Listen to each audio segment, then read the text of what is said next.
My name is Emily and this is IPL Radio. We are interviewing the people who celebrate the Pride community. Yeah, Pride in the Peel. Pride in the Pew? Yeah. I am with today Marisa. Marisa. Yep. Nice to meet you, Marisa. Can you please explain what your whole community is about? So basically we're just about, most of our board members are identify as gay or on that spectrum, and basically we're about promoting inclusivity within the community, within gay rights and all of those things, but we're also just about getting out there, promoting inclusivity as a whole, basically. Okay. How many people are in the community right now, if you don't mind me asking? I don't have exact numbers, but we are really trying to get ourselves out there within the Peel community, because you've got all of the organisations predominantly up in the city and everything like that. So we're really more about this community. So from Mandurah to Pinjarra up to Jarrahdale, that Peel community. That is actually really interesting. How many people have struggled or trying to find the community at this moment, and how your way of supporting them? Oh, there's so many people that struggle with that, especially being in more of a typically country environment, because there's so much more that goes into discrimination in that sense, because it's such a smaller community. So what we do is we try to incorporate the first Sunday of every month, we do what's known as a coffee catch-up in 2 different locations. So there's one down in Mandurah at the Hummingbird Cafe, and then one in Pinjarra for the more country-based people. And it's basically our board members go, and we're just a safe space for people to enjoy a cup of coffee and have a catch-up. And that's how we really try to incorporate that. Okay. Well, thank you so much for us having you on our interview. And if anyone wants to find these lovely people, they have a Facebook page, and you can contact them if you want any help or any support, and they will be there on the way. This has been Emily Coldebang signing out on IPL Radio. Okay. Good morning, PJ from IPL Radio here, and I'm here with a couple of ladies from U3A. I have no idea what that is, new to me. So would you like to explain what U3A actually is? U3A is University of the Third Age. It is an international organisation which was started in France 70 years ago. The university part comes into it because it was actually started in a university. The third age being the third age of your life. You have your childhood, you have your working motherhood, fatherhood age, and then your third age is basically your retirement, not necessarily your older age, but where you still want to learn things. Each U3A is different in the way they run their groups. Some meet once a month, some meet twice a month. One just has games or goes to movies. In Mandurah, we meet twice a week, and we have talks twice a week from varying subjects, from geology to science to travel holidays that people have been on, just things that interest our members. The majority of our speakers are drawn from our own community. They just like to put their hands up and research different topics and come to us. We have guest speakers at least once a month, if not twice a month, depending on how busy we are. No, so that's really great, because one of the things as we get older, and I'm putting myself in the same category, I know I look really young, but is actually keeping the brain occupied. And something like this sounds really great, where your own community people are getting up and maybe doing research or something they've done in a past life, as it were, and bringing it to the front. So we're all learning something new all the time. Because you'll often see something on the program and you go, I'm not really interested in that, but then you go along and then it's like, wow, you didn't know that, and it ends up being so totally interesting. You always go away learning something, even if it's just meeting a new friend, but you're still learning and broadening her horizons. And not just that, as you just mentioned, meeting new people, broadening your own circle of friends and acquaintances and such like. That's fantastic. How do people join up or come and visit? Well, we meet twice a week, Wednesdays and Thursdays, at the Anglican Community Centre in Leslie Street in Mandurah, which is the old Barron O'Day funeral building. They've generously given it to the Anglican Church to use as a community centre. We meet 1:30 to 3:30 on Wednesdays and Thursdays. Come along, have a listen, see what if you like it or not. There's a very small membership fee and a daily fee to come along. We've got a website which is Mandurah U3A, and we've also got a Facebook page, Mandurah U3A, which we put our program up on the website every month, and every week I update the Facebook page to what's on coming up this week. So we have 2 talks, so a little synopsis of what the talks are for the week. Yeah. That's fantastic. Thank you ever so much for taking the time to talk to us this morning, and we hope you get some more members coming along and seeing you guys. Thank you very much. Okay, it's Nick here from IPL Radio, and we are at the SES. And what branch are we at, Lauren? We're at the Mandurah unit, so. The Mandurah unit. Okay, now I do have, I've got to cheat a little bit here, Lauren, because 2 weeks ago I had the Kwinana Rockingham David from SES, and he was telling us a little bit about it. Yep. So obviously a similar thing for you guys? Yeah, very much, yeah. Similar as well, so yeah. We do a lot of our operations similar to them. We share with our flood boats, a lot of search and rescue, but we have our own little quirks as well, so yeah. It was quite interesting because being a regular Joe Blow, I thought, oh yeah, I know you do search for people and put tarpaulins on roofs, but you do a lot more than that. Yeah, again, so search is a big part of it, but also coming into storm season. So our prep at the moment is mostly storm damage and preparation, a lot of just community engagement, getting them ready so that we're ready to be able to be there and help. So that's our current kind of area, but a lot happens in the background too. So yeah, because I believe you have, I think when I spoke to David, I think he had something like 91 people under the thing. What sort of numbers do you have where you are? Yeah, we've probably got about 80 members in our unit on a volunteer basis, and that's going from the people that work in our welfare to the people in our operations team, people in our logistics areas, people that do communications, as well as our then rescue teams as well. So even into administration, our volunteers span such a wide kind of range. So it's really great, me being an old person. I just think it's great to see younger people like yourself and the gentleman there. What sort of brought you into this? You're obviously younger. Why? Yeah, so I guess it all kind of began through a cadet program that they offer. It's always been an interest and a passion just to be in the community and part of the community. But coming through the cadet program really helped to build on those sort of foundational skills. And then now that I'm older enough to be of age to be operational, I can actually use what I've learnt and give it back and share it out. So it's really fun to just kind of put it all together. And it must be. And do you get involved? What sort of do you get involved in the admin side, or are you out there basically at the coalface? I'm not a paperwork person, but I'm useless at that. But I very much enjoy being out on the front and being able to put my hands to work and, build pieces together and put the tape out and the tarp up, and yeah, getting in and getting my hands dirty is the best part. So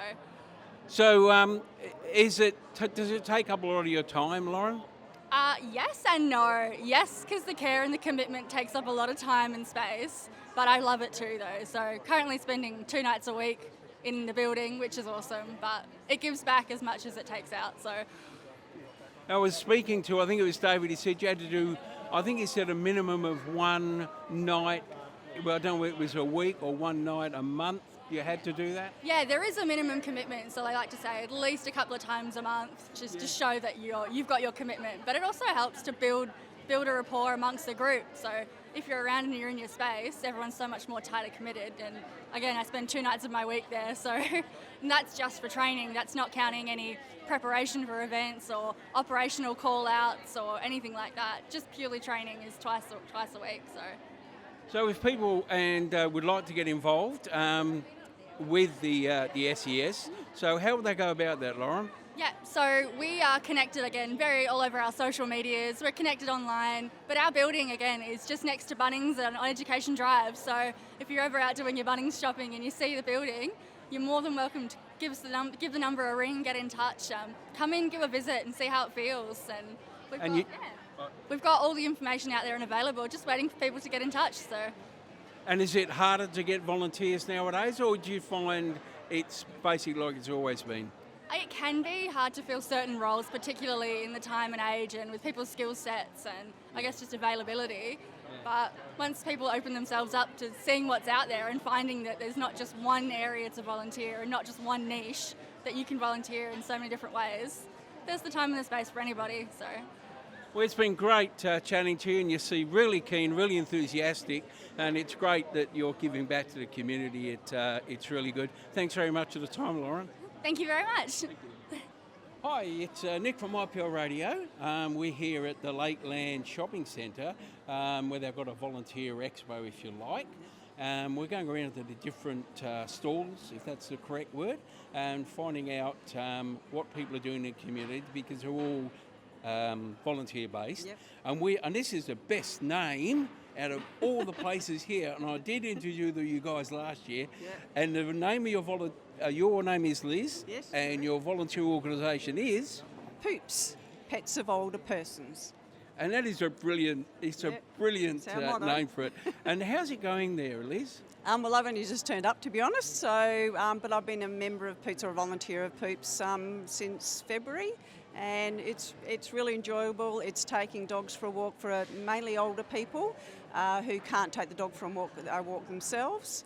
And it just helps out the community, especially the elderly, and just brings joy to the dogs and the owners' lives, basically.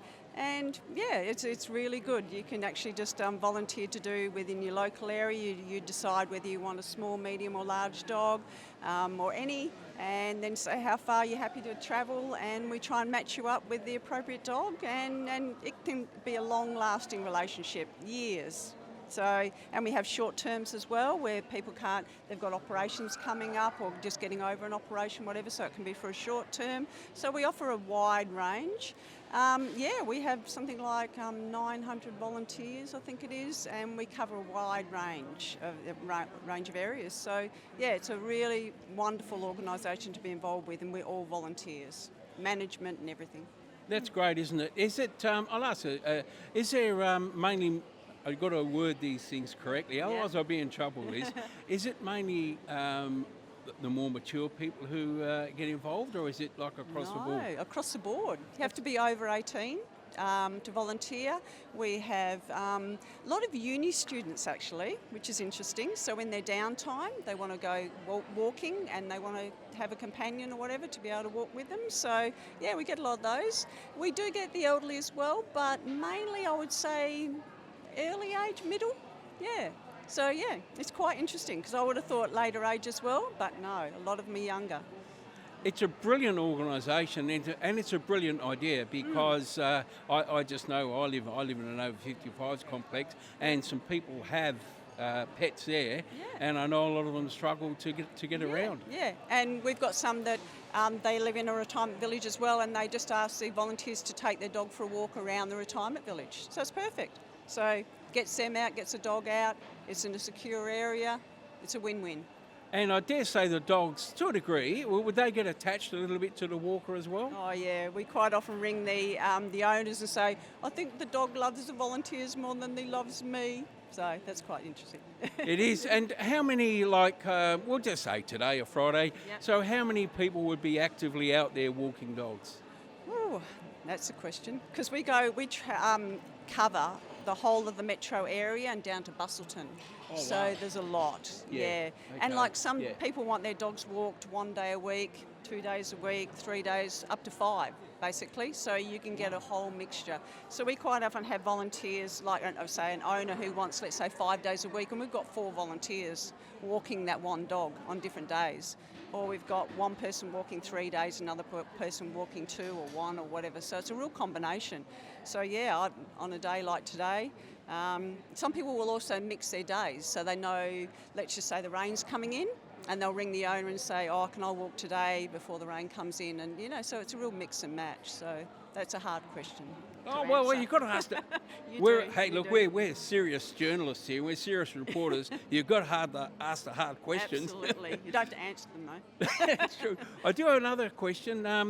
I know at IPL Radio where it's always difficult for us to get funding. Yep. What about yourselves? How does that go about funding with you guys? Oh, you're in a different department here. I think it's all based on applications, so funding applications Right, to okay. government organisations, I think. Yep. Not totally sure about that because that's not my area at all. That's fine. But I think, and donations. Yeah. So we have when we get an owner's asking for a dog to be taken for a walk, we have what we call a welcome officer go round, and then just do a meet and greet, take the dog for a walk, see what they're like, and then the coordinators actually get a welcome officer report saying, took the Jack Russell for a walk and this is what they're like. As part of that, obviously quite often the owners will say, oh, can we donate?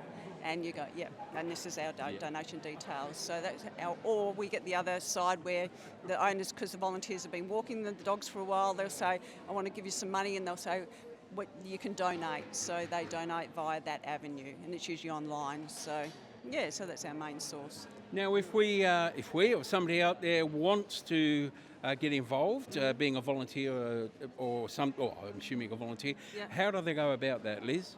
Basically, we've got a website which is just Poops, and you look it up and you can just apply online, and then we'll ask you to do you have to have police clearance to walk with us.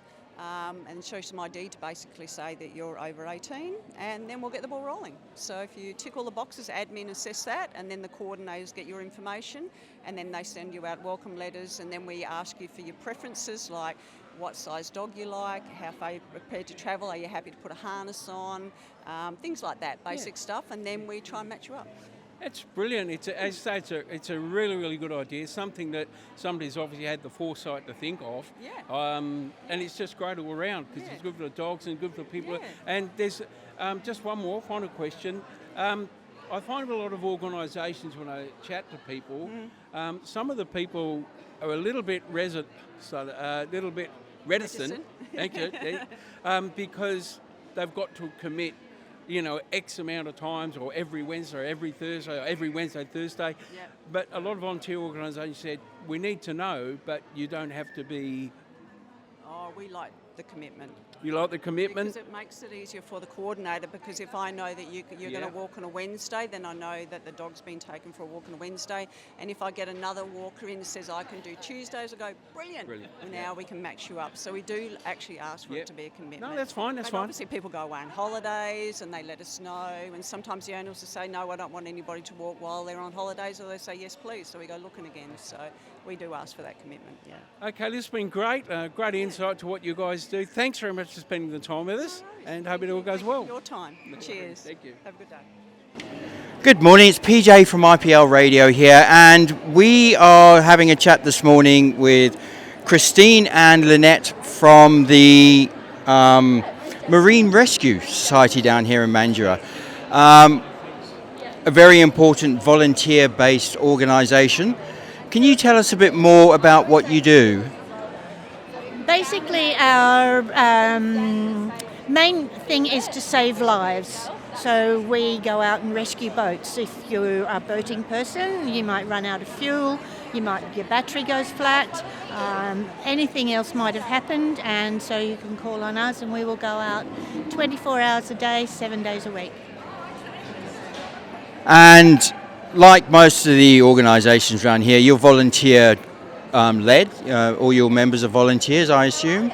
We are all volunteers. However, we do have some support from the Department of Fire and Emergency Services, so we do come under their umbrella. But we also do have to fundraise for some of the extras that we need.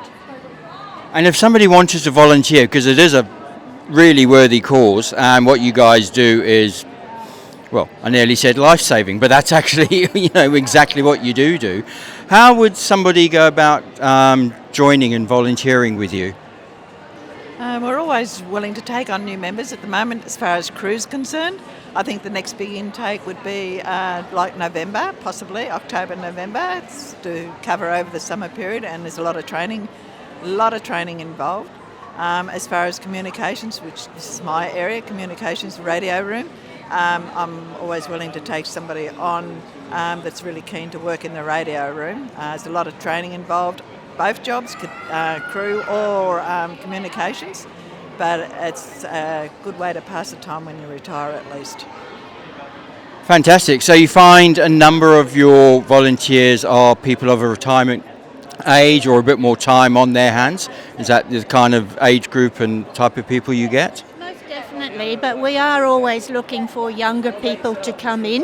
The difficulty there is basically they're still probably at university or might be FIFOs or whatever, so the commitment to being part of a crew is a little difficult. However, with the radio operators, that can be a little bit more flexible. Yes, I imagine you have to be, kind of almost on call if you're a volunteer, especially if you're on one of the boats going out to do rescues and that kind of thing. Yeah, the crew, they have different crews through the week, and that works out quite well. And on the weekend, same as the radio, but they've always got to have one radio operator called in, and there's usually 3-4 crew members. If it's an emergency like a de-stress, well, that's whatever crew are available. There are strict rules about who can come in, but whatever crew that are available come in regardless until we find out what the problem is. But distress is the most important, and that's to save lives. Yeah.